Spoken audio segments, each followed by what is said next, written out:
Examiner को ये पता है कि यदि आप चाल, दूरी, समय और औसत वाले चैप्टर को ठीक से नहीं पढ़ाई किए हैं तो इस प्रकार के प्रश्नों को आप कैसे सॉल्व करेंगे।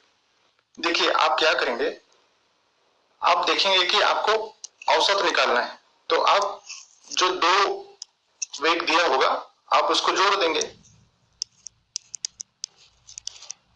और 2 से भागित कर देंगे, तो आपके पास 50/2 आ जाएगा और आपका उत्तर आ जाएगा 25। तो मैं आपको बता दूं, आपको ऐसा बिल्कुल भी नहीं करना है। औसत या चाल, दूरी, समय दोनों में से कोई भी यदि आपके सिलेबस में है, चाहे आप किसी भी लेवल का कोई भी कंपटीशन एग्जाम दिला रहे हैं, तो आप ये निश्चित मान के चलिए कि इस प्रकार का सवाल आपके प्रश्न में जरूर होगा। यदि इसको आप अच्छे से सीख गए तो आप निश्चित मान के चलिए आपका 2 या 4 नंबर तो पक्का तय है। तो स्वागत है आप सभी का भास्कर लॉजी में।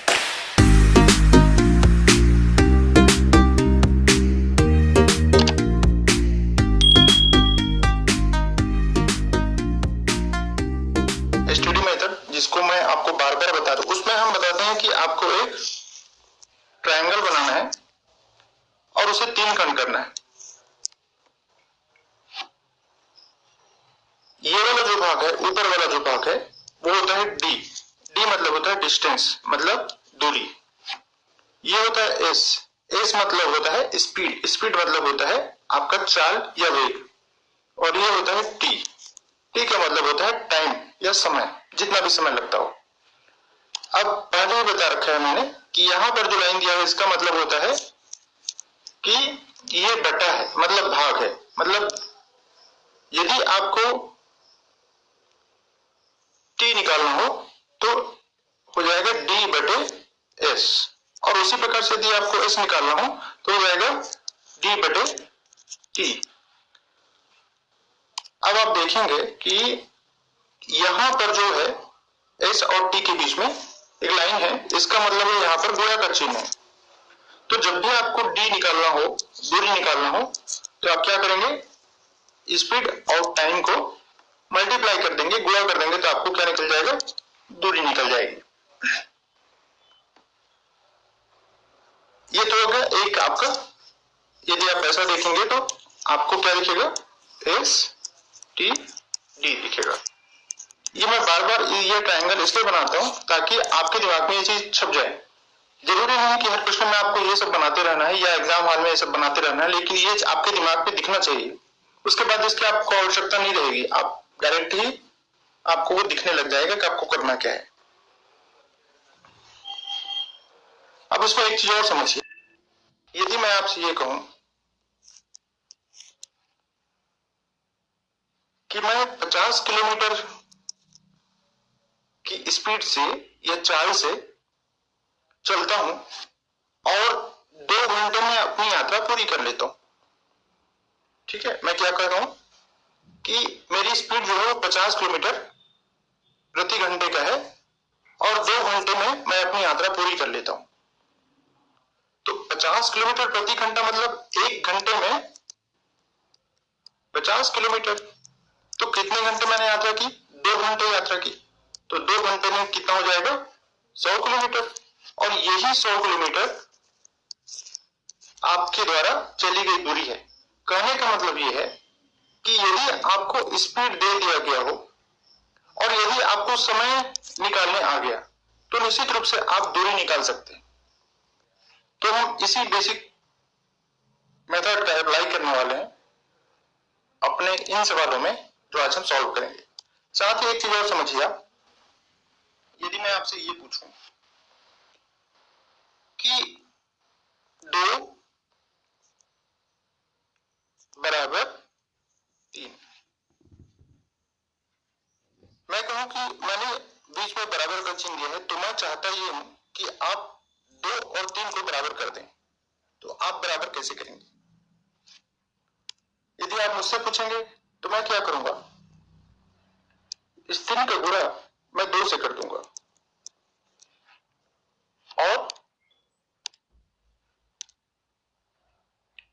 इस 2 का गुणा मैं 3 से कर दूंगा। अब देखें क्या होता है, 2 दिया 6 बराबर 3 दूनी 6। ये आपका हो गया दोनों साइड बराबर।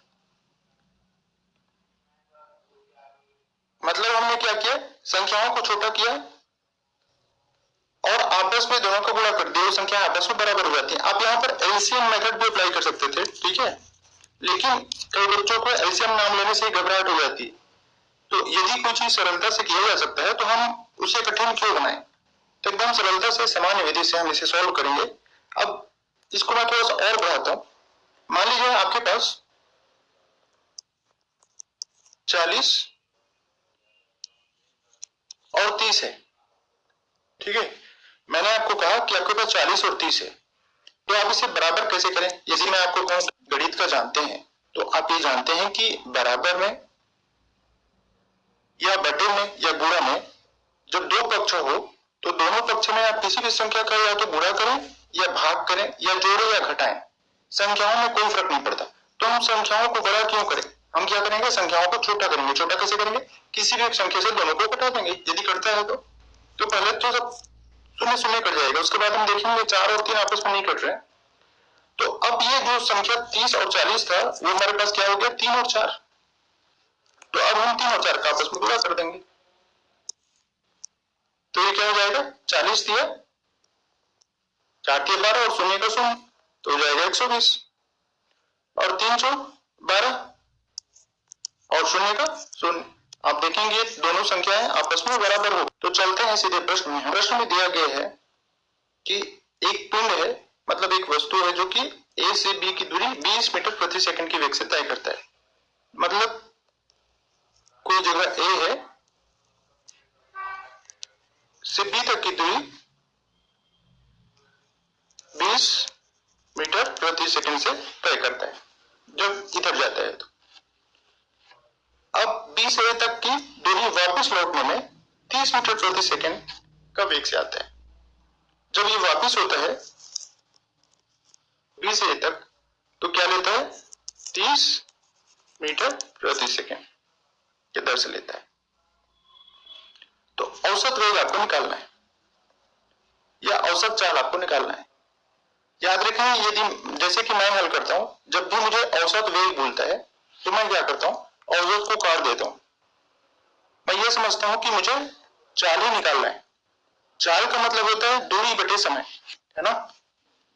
अब ट्रायंगल आपने याद किया होगा, चाल का मतलब, स्पीड का मतलब क्या होता है, दूरी डिस्टेंस बटे समय। तो हमें भाग भाग में दिया होगा, एक ये भाग होगा 20 मीटर प्रति सेकंड के दर से और एक दूसरा भाग ये होगा जिसमें 30 मीटर प्रति सेकंड की दर से तय कर रहे हैं। तो हमें क्या करना है, पहले अलग अलग दोनों का टाइम निकाल लेना है, डिस्टेंस निकाल लेना है, फिर लास्ट में हम सबको, यदि जिनको फॉर्मूला पसंद है उनको मैं आपको बता दूं कि लास्ट में यदि आपको औसत चाल निकालना हो तो यहां पर निकाल लीजिए आप, यह आपका कुल दूरी, ठीक है, कुल दूरी और बटे ये चीज आपको मैं ट्रायंगल में समझा चुका हूं कि कुल दूरी बटे कुल समय निकालेंगे तो आपको चाल निकल जाएगा। और चाल खुद एक एवरेज होता है ना। आपसे अक्सर पूछा जाता है कि आपकी गाड़ी का कितना एवरेज है, तो आप बोलेंगे 50 की स्पीड से गया हूं मैं, स्पीड चाल 50 की स्पीड से गया हूं, 2 घंटे में यात्रा पूरी कर लिया हूं तो 100 किलोमीटर। सिंपल सी बात है, याद रखें। तो इसीलिए औसत बोले, औसत चाल बोले तो सिंपल सी बात याद रखिए, आपको चाल निकालना है, कुल दूरी आपको निकालना है, कुल समय निकालना है। यदि आपको कुल दूरी और कुल समय निकल गया तो आप आसानी से चाल निकाल सकते हैं। मैंने शुरू में बताया कि जब भी मुझे औसत चाल लेता है तो मैं क्या करता हूं, औसत को काट देता हूं। मैं समझता हूं मुझे सिर्फ चाल निकालना है। देखिए, ऐसे प्रश्नों में जब दूरियां समान हो, जैसे कि यहां आप देख पा रहे हैं ए से बी तक की दूरी जाने में और बी से ए तक वापस आने में समान दूरी लग रही है। तो इस प्रकार के प्रश्नों को सॉल्व करने के लिए एक शॉर्टकट फॉर्मूला दिया गया है, वो कुछ इस प्रकार है, 2x y बटे x plus y. X y क्या है? ये स्पीड है जो दिया गया है, पहले भाग को या जाने वाले भाग का जो स्पीड है वो x है, और वापस आने वाले जो भाग का जो स्पीड है वो y है। तो आपको बस मान रखना होता है और सॉल्व करना होता है। यदि इस प्रश्न में देखें तो आप मान रख दें 2, 20 और 30, और नीचे आप 20 और 30 को जोड़ दें। ऊपर आते आप देखेंगे ऊपर तो क्या हो जाएगा, 3 दूनी 6, 6 दूनी 12, जो है आपका 12, और 2 शून्य का 2 शून्य उतार दीजिए, 1200, और नीचे हो जाएगा 20 और 30 को जोड़ेंगे तो 50, काट दीजिए, 5 दूनी 10 और 5 चौक 20 किलोमीटर प्रति घंटे। ये आपका उत्तर है 24 किलोमीटर प्रति घंटे, यदि आप इस फार्मूले से बनाते हैं।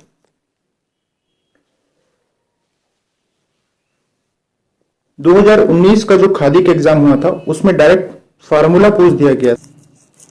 अब यहीं पर आप ये भी जान लीजिए कि ये तो हो गया आपका जब यात्रा 2 भाग में पूरी की जा रही हो। जब यात्रा 3 भाग में पूरी की जाती हो,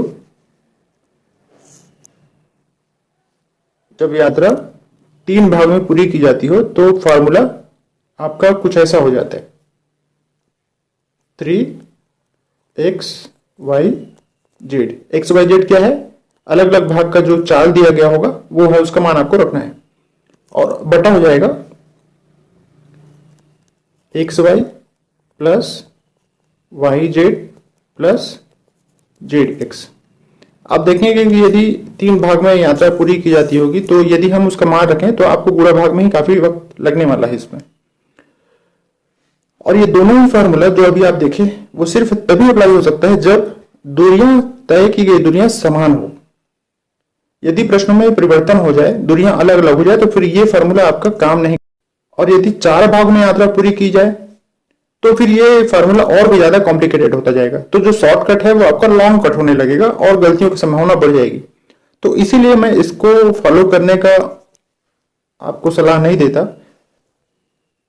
तो हम क्या करने वाले हैं, हम ये करने वाले हैं कि हमको जो स्पीड दिया गया है उस स्पीड के माध्यम से सबसे पहले हम समय निकालेंगे, ठीक है। और जब हमको स्पीड और समय दोनों निकल जाएगा तो डिस्टेंस अपने आप निकल जाएगा, क्योंकि इन दोनों को गुणा करेंगे तो डिस्टेंस निकल ही जाएगा। तो हम हर भाग का अलग अलग टाइम और डिस्टेंस निकालेंगे। फिर अंत में क्या करेंगे, हम सभी टाइम को अलग से जोड़ लेंगे, सभी डिस्टेंस को अलग से जोड़ लेंगे, और फिर एसटीडी माध्यम से उसका स्पीड निकालेंगे, और वही स्पीड जो है वो औसत चाल होगा। चलिए हल करते हैं, आपको समझ में आ जाएगा धीरे से। सबसे पहले आप 20 को और 30 को इस तरह से लिखें, मतलब 2 स्पीड है, आप 2 स्पीड लिख चुके हैं। अब मैंने बराबर करना सिखाया था, चूंकि ये जो दूरी तय की गई है एक साइड की, ये बराबर है इसके, तो निश्चित रूप से हमें क्या करना पड़ेगा, इन दोनों को आपस में बराबर करना। तो यदि मैं 20 और 30 को बराबर करना चाहूं तो मैं क्या करूंगा, जो 3 आया उसको मैं गुणा 20 से करूंगा, और जो 30 आया उसका गुणा मैं इस 2 से कर दूंगा। मैंने आपको बराबर करना सिखाया। तो ये क्या हो जाएगा, बराबर हो जाएगा, 30 दूनी 60 और 20 दिया 60, तो ये हो गया बराबर आपका। यही आपका समय है, मतलब दोनों का अलग अलग समय निकल गया। देखिए मैं ट्रायंगल दिखाता हूं आपको, ठीक है। अब आपको दिखना शुरू हो गया होगा। मतलब हमने क्या किया, स्पीड दिया गया था 20 का और यहां 30 का, हमने क्या किया, दोनों को पहले बराबर किया। बराबर करने के लिए जिसका हम गुणा कर रहे हैं वही गुणा क्या है, उसका टाइम निकल जाता है। और जब टाइम निकल गया, हमको पता है कि ये इसकी दूरी और तो बराबर भी निकल जाएगा। देखिए 20 दिया 60 और 20 30 दूनी 60। इसका मतलब यह है कि हमको दूरी निकल गया अब, और हमें क्या निकल गया, समय भी निकल गया दोनों ही भाग का। तो अब हमें क्या करना है, इनको आपस में जोड़ देना है और एक कॉमन आपको लेना है। आपका कुल दूरी क्या निकला, 60 और 60 120 का, और कुल समय क्या निकला, 3 और 2 5 का। आपको निकालना क्या है, स्पीड। कटा दीजिए, 5 का 1 बार जाएगा, 5 दूनी 10 और 5 चौक 20 किलोमीटर प्रति घंटे। यही इस प्रश्न का उत्तर है और यही औसत चाल है।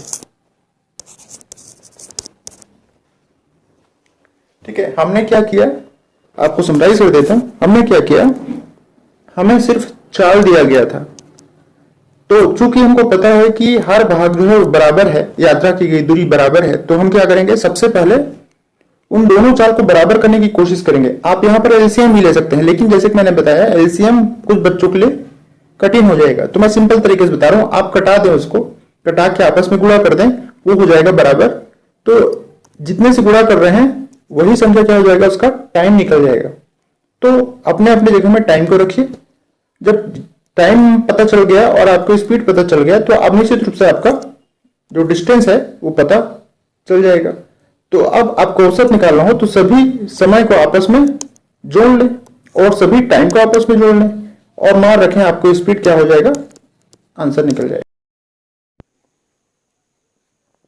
देखिए, आपको एग्जाम हॉल में क्या करना है, आप देखें कि 2 भाग में यात्रा है, 20 मीटर प्रति सेकंड और 30 मीटर प्रति सेकंड। तो दोनों को बराबर करने की कोशिश करते हैं, जैसे हमने सीखा था। इसको मैं कटा दिया, तो अब मुझे मिल गया 20 का गुणा मुझे 3 से करना है और 30 का गुणा मुझे 2 से करना है। तो 3 और 2 5 मुझे समय मिल गया। और यदि 30 का गुणा मुझे 2 से करना है तो 30 दूनी हो जाएगा 60 और 20 दिया 60, तो 60 60 120 का मुझे टोटल डिस्टेंस मिल गया। कटा दूंगा, आंसर मुझे मिल जाएगा 24 किलोमीटर प्रति घंटे। आप भी इतने ही फास्ट 5 से 10 सेकंड के अंदर आप इस तरह के सभी प्रश्नों को हल कर सकते हैं, वो भी एक्यूरेटली। तो उसके लिए आपको समझने की जरूरत है। एक बार आप समझ गए और प्रैक्टिस कर लिए तो ये प्रश्न इतना ही आसान हो जाएगा आपके लिए। तो मैं कोशिश करता हूं और भी प्रश्नों के साथ आपको कॉन्सेप्ट समझाने का।